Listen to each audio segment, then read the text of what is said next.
বিগত আগে দেখা গেছে আমরা কোনো প্রোগ্রামে আসলে কি করতো, পুলিশ আমাদের অনেক ভাওয়ারি দিত।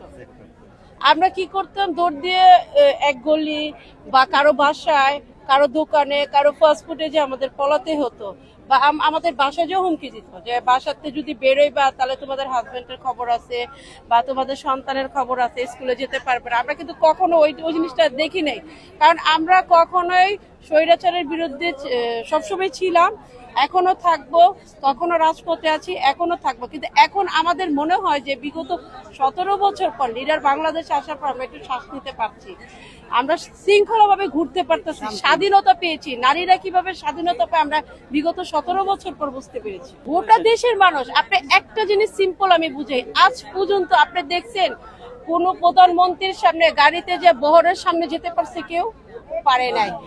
আপনারা যে পুলিশটা যেভাবে ঘাট দিত, কিন্তু বহরের সামনে কিন্তু কেউ যেতে পারত না। কিন্তু জনাব তারেক রহমান আমাদের প্রধানমন্ত্রী, তার গাড়ির সামনে যে কেউ যদি হাত ইশারা দিত, ফুলও দেখাতো, উনি স্টেট গাড়ি থামিয়ে নেমে হলো তার সাথে সাক্ষাৎ, নাহলে গাড়িতে উঠিয়ে সাক্ষাৎ করতো। আমরা কিন্তু অনেকবারই তার সাথে সাক্ষাৎ দেখা করছি কাছাকাছি থেকেই। কিন্তু এরকম দেখছেন? আপনারাই বলেন, আপনারা বলেন যে এবার নির্বাচনের পরে যে আমাদের লিডার মানুষের সাথে একদম মিলিত ভাবে, কোন প্রধানমন্ত্রী এইভাবে মিলিত দেখি নাই।